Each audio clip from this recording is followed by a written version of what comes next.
We got our first glimpse of 5-on-5 action at Sacramento Kings training camp, and it was competitive and even a bit chippy at times. I'll share with you what I witnessed inside of the practice facility. Plus, we'll break down some plays and some moments from the scrimmage that I got on video. It's all right here for you on Locked On Kings.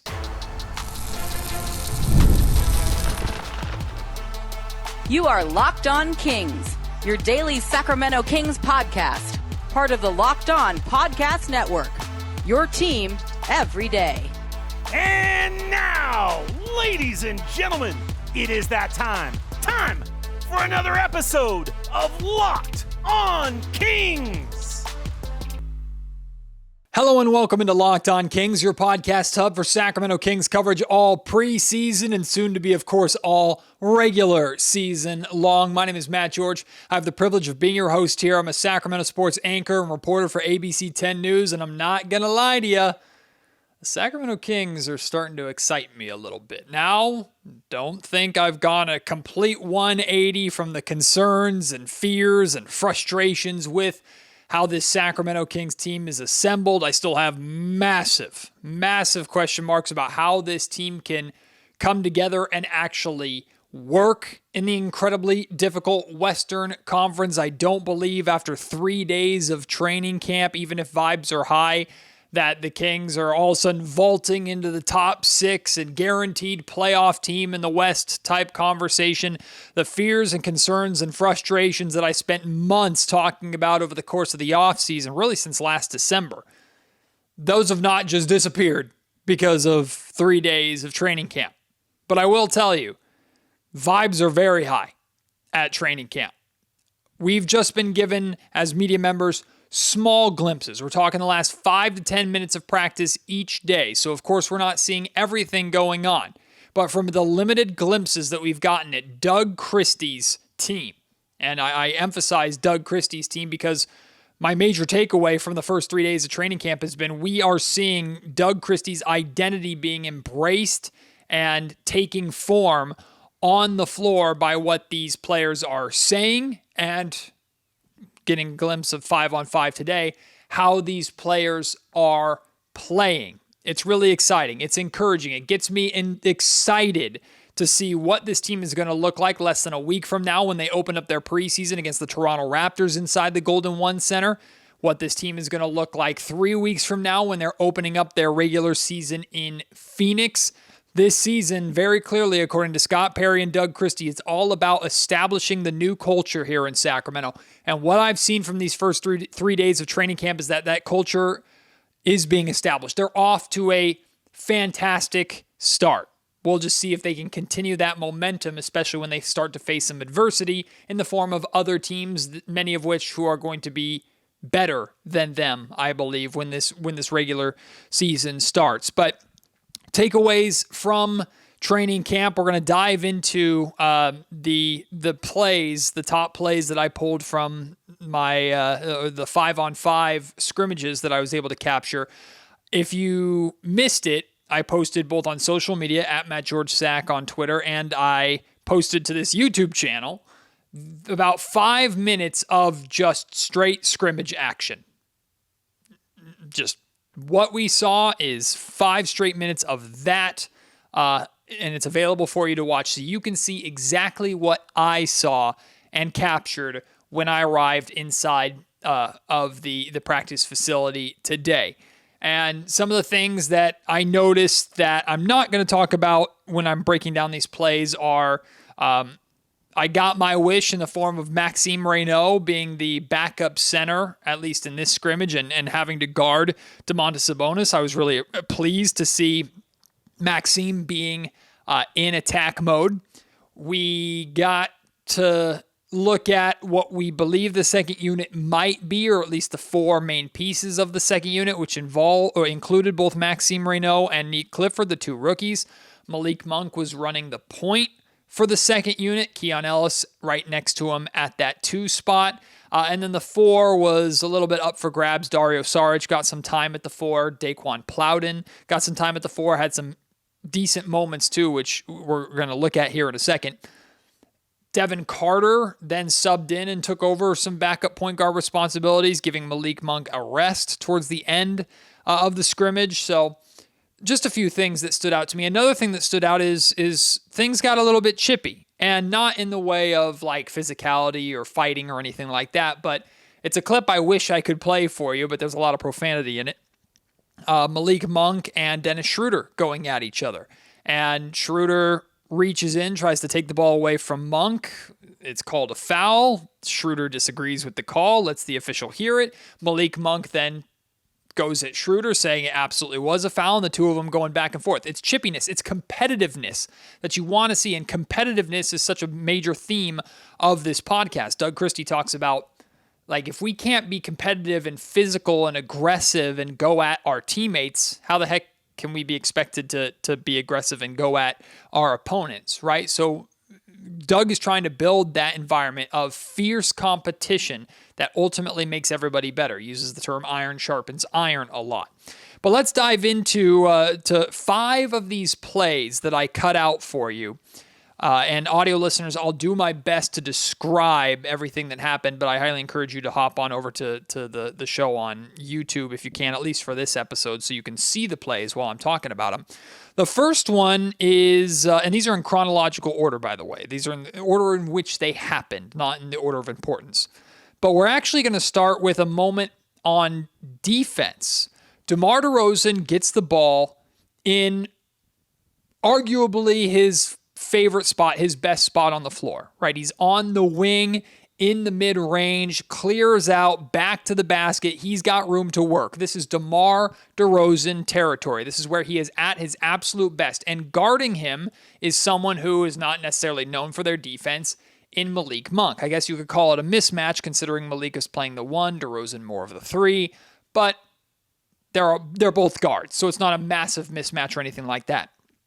Now, Malik doesn't come up with a steal or anything, but he stands firm, and what he ends up doing is he pokes the ball away from DeMar.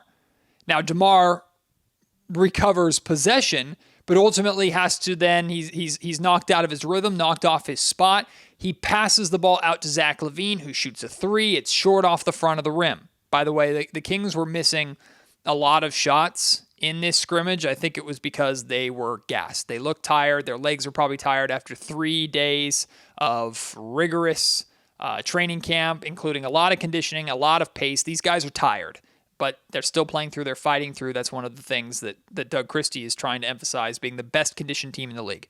So I'm not too worried by missed shots. I was more interested in the quality of shots. But Malik Monk standing firm against DeMar DeRozan and poking that ball away, I think that's a fantastic sign, because Doug Christie is challenging everybody, whether you're known as a good defender like Keon Ellis and Keegan Murray, or you're not known as a good defender like Zach LaVine, DeMar DeRozan, even Malik Monk. You are expected to play with the same effort and intensity on the defensive side of the ball. That is a non-negotiable of Doug Christie's play style, the identity here in Sacramento. And the first glimpse we got of Malik Monk on defense, he goes toe-to-toe with DeMar DeRozan, a Hall of Famer who is in his element, in his favorite spot on the floor, and he disrupts DeRozan enough to where DeRozan doesn't even get a shot off. Super encouraging to me. After that ball was poked away, after the missed shot by Zach LaVine, Keon Ellis comes back the other way, handles the ball completely by himself, attacks the basket, takes the contact, ends up finishing the play through the foul. I think it was a foul on Domantas Sabonis, but I'm not entirely sure. And he gets the and one opportunity at the free throw line. So we get a cool glimpse at Keon Ellis creating and operating himself on the offensive end. If that is the second unit that we see, Malik Monk with Keon, Neek, Maxime, and whoever is at the 4, Keon is going to have a decent amount of offensive responsibility with that lineup. So it was good to see him in attack mode there. Play number 2. This play was awesome to see. We've talked a lot about the Kings using Domantas Sabonis differently from the way they used him a lot last season. Less of him down on the block around the basket and more of him outside on the perimeter like Beam Team 1, and letting him create and pass and DHOs and things like that. Well, here we saw Domantas Sabonis get the ball up around the perimeter, and he hits Dennis Schroeder with a absolute dime of a bounce pass as Schroeder cuts backdoor, leads to the easy layup.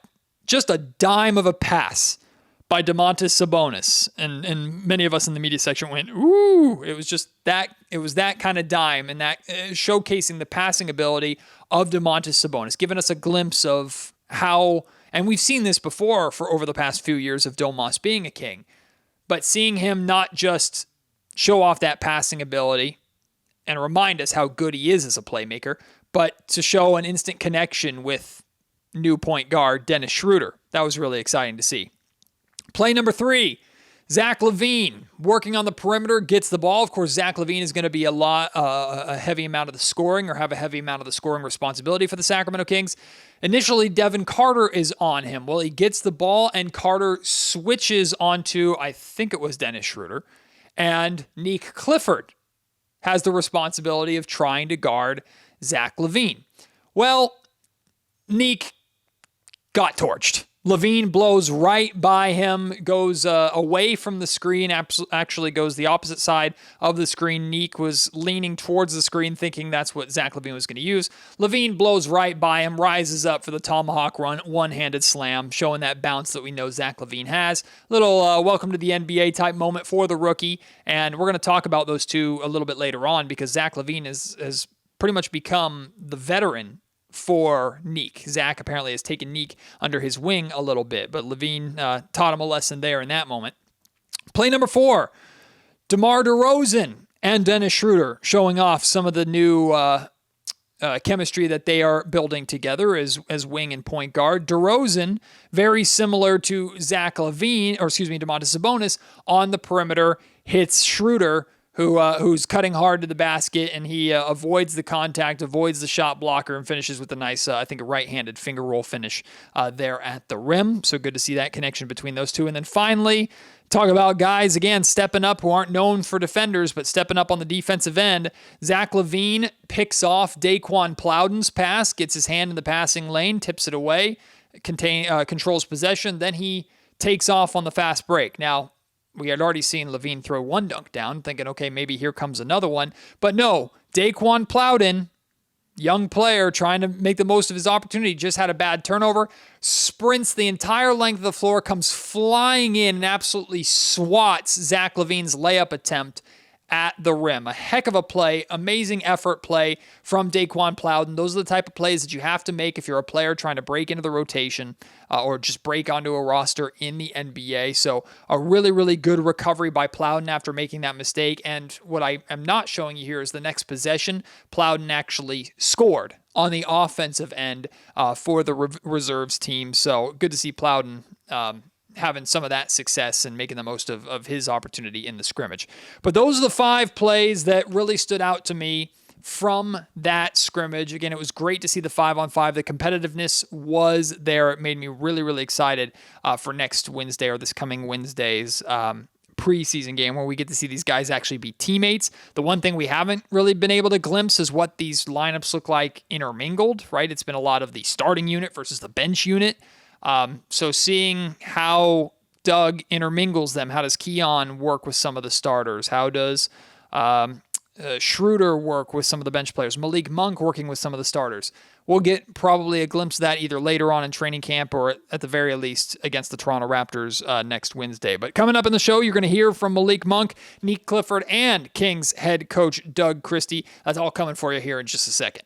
This episode of the Locked On Kings podcast is brought to you by Peloton. Peloton is shaping the future of fitness with the brand new Peloton Cross Training Tread Plus, powered by Peloton IQ. It's their most advanced equipment yet, designed to give you real-time guidance and endless ways to move, whether you're running, lifting, or cross-training with your favorite instructors. It's training reimagined. Peloton is built for breakthroughs with tools that help you plan, stay motivated, and reach peak performance. The Peloton IQ system offers real-time strength coaching. It actually tracks your reps, suggesting the right weights and correcting your form, making every rep safer and smarter. The swivel screen is a game changer. You can go from running on the Tread Plus to strength training without missing a beat, and their personalized class recommendations keep you engage. You get workouts tailored to your vibe and energy level each week, so working out doesn't get old. Let yourself run, lift, flex, and push forward. Explore the new Peloton Cross Training Tread Plus today at onepeloton.com.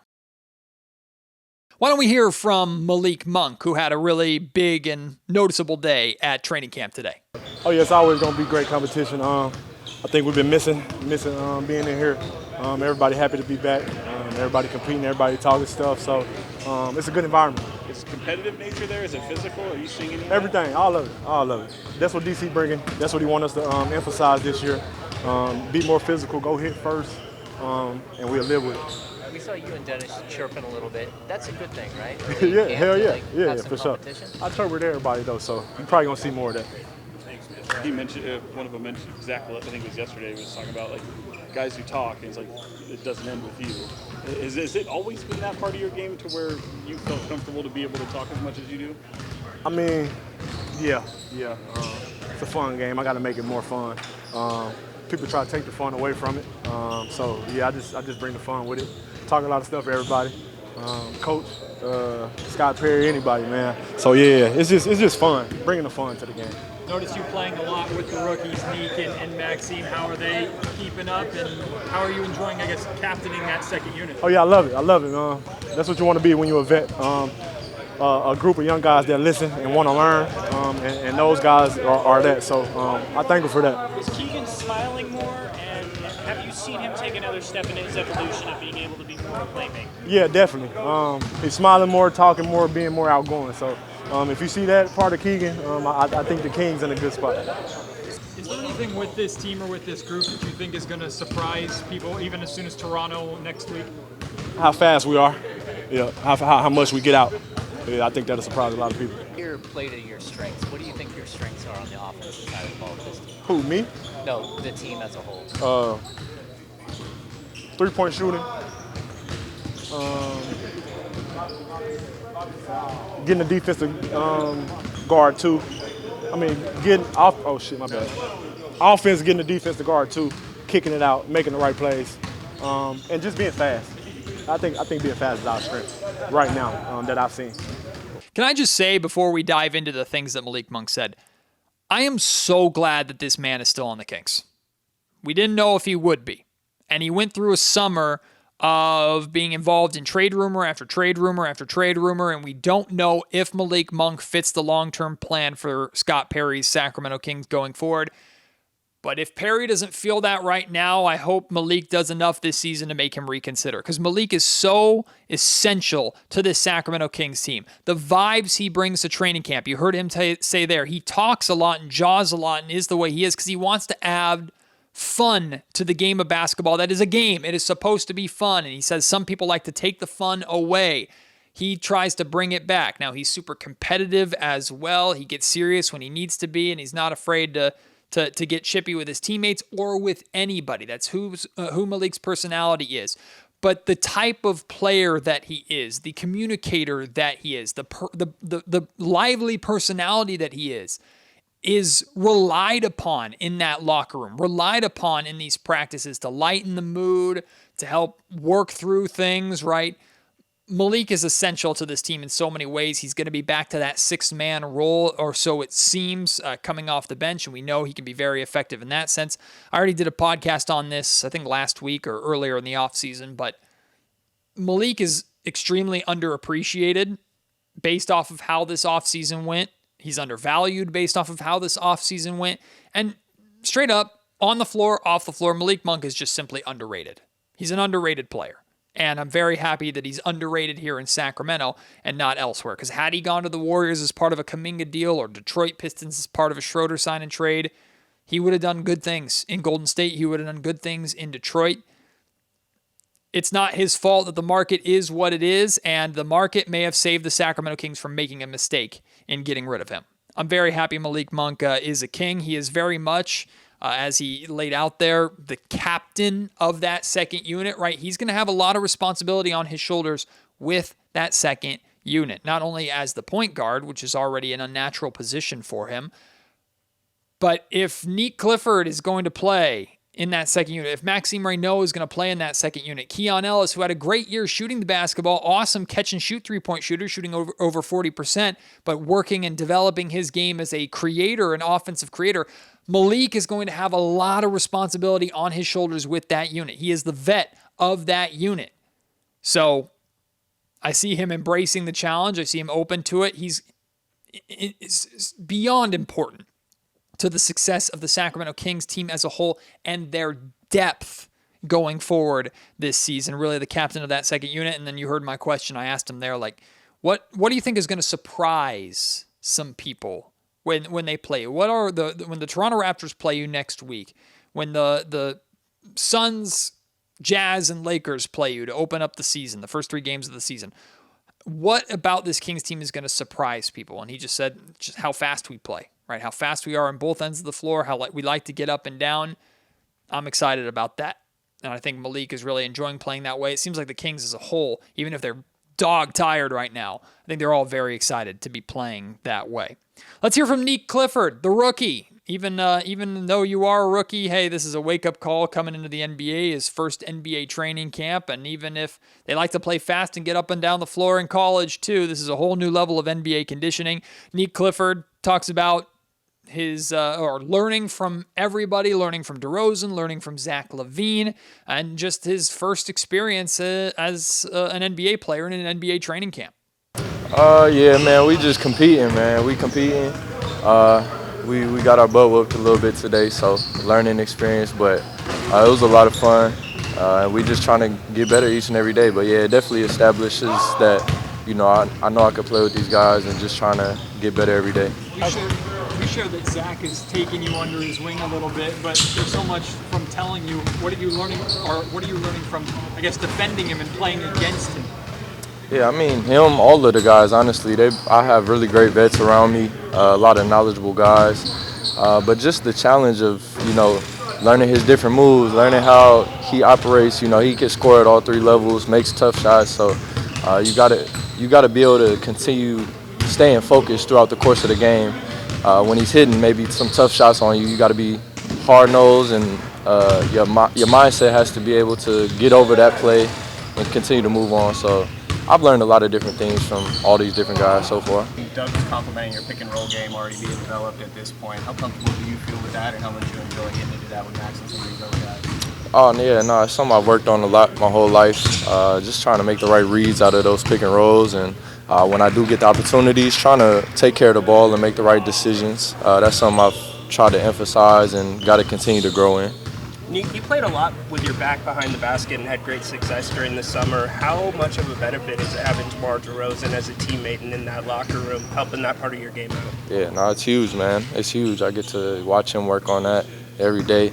And it's special how simple it is. He has a simple game, but it's super effective. And just getting to watch that and learn the pace that he plays at is something that I could definitely use in my game and going forward into some years.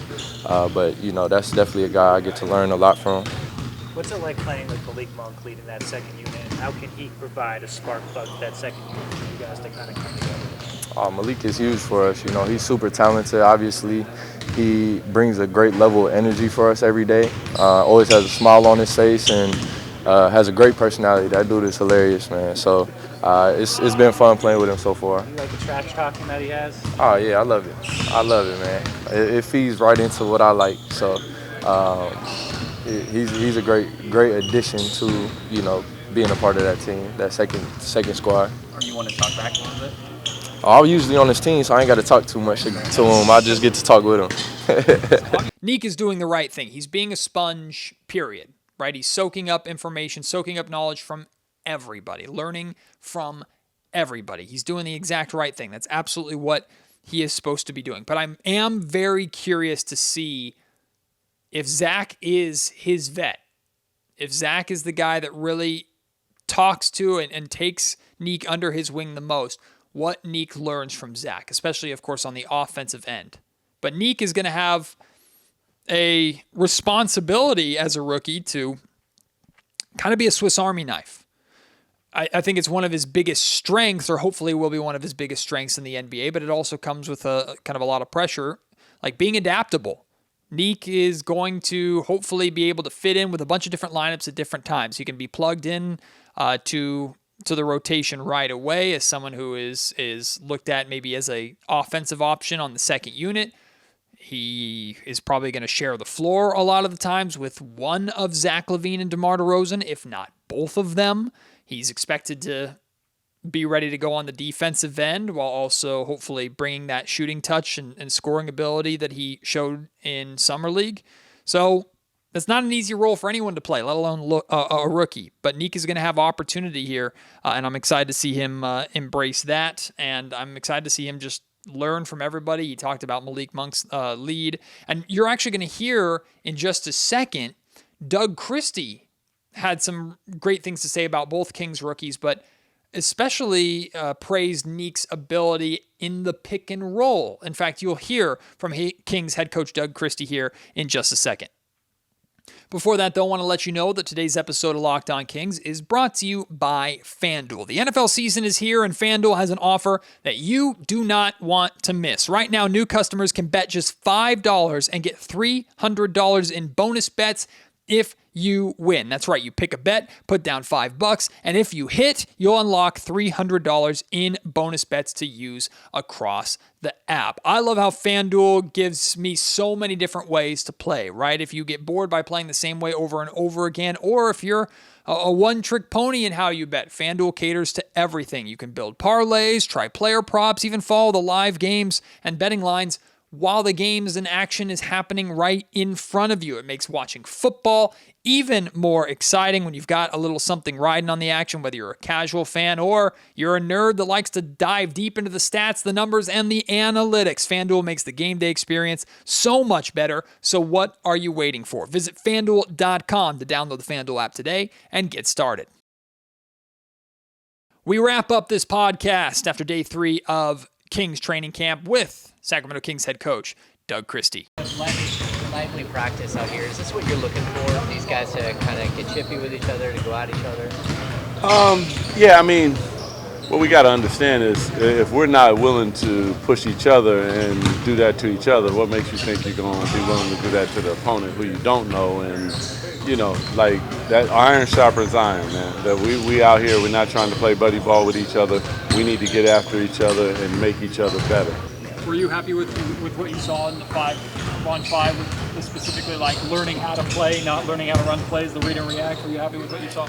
Yeah, I mean, there's a lot of sloppiness right now, but that comes from, you know, the legs are tired. The first thing to go after your legs is your mind. And all of a sudden we want them to be executing and locked in. And that's difficult to do, but there's no excuse. We got to figure it out, and they do. Listen, these guys are trying to do exactly what we're asking of them, and I have nothing but the utmost respect for them as men and as professionals, because I know that is difficult from being somebody who did it for a long time, and we're asking a lot out of them, and they're giving us a lot. What about the be brave side of things? Are you seeing them taking opportunities, taking risks, and living up to that side? Yeah, I mean, that comes with pushing yourself and failing. You know, it's like, that's difficult because a lot of people like to stay in a nice little comfort zone, and that's not what I want, because that's not what's going to get us to where we want to go. And to a man, I think they're all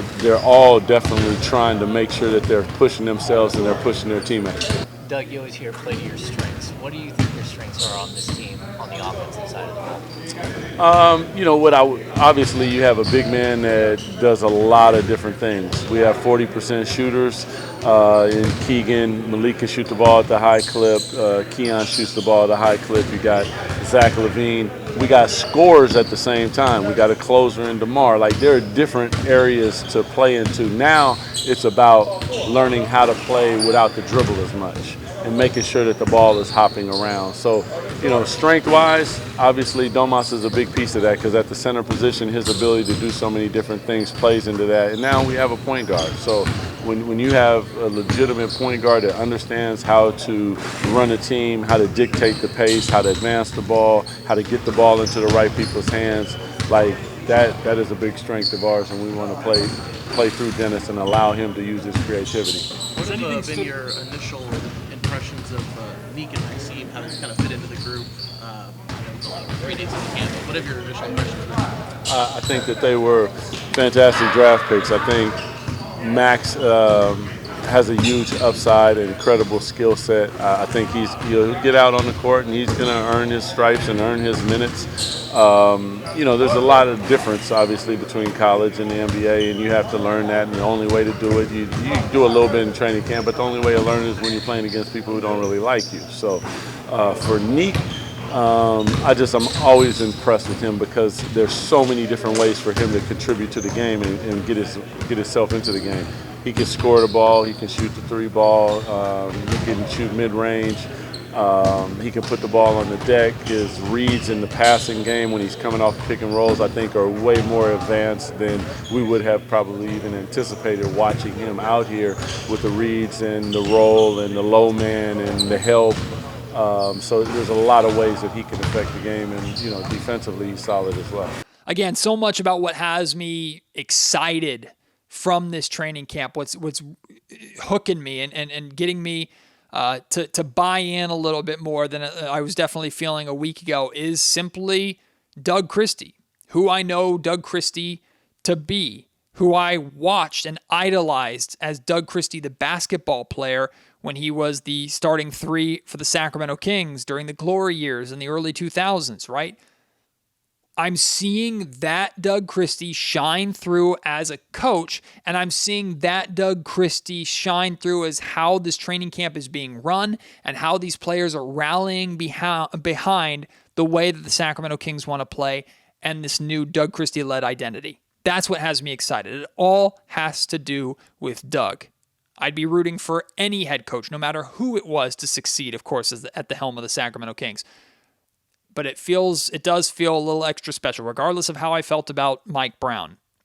It does feel a little extra special to root for Doug Christie and assistant coach Bobby Jackson and Sac State men's head basketball coach Mike Bibby to succeed in their roles here in Sacramento with the unfinished business that they have here. Appreciate your support. As always, you want to respond to anything that you saw on this podcast, anything you heard on this podcast. You want to ask any questions of what I've been witnessing inside of Kings training camp that I can hopefully answer for you. Hit me up. Reach out to me at MattGeorgeSac on Twitter. Email me, mattgeorgesports@gmail.com, or leave your thoughts in the YouTube comment section down below. Day 4 of training camp is tomorrow. Of course, I will be there, and I'll have another post-training camp podcast for you coming tomorrow evening. Appreciate your support. Can't wait to have you join me on the next episode of the Locked On Kings podcast. Until then, my name is Matt George. You've been listening to the Locked On Kings, part of the Locked On Podcast Network.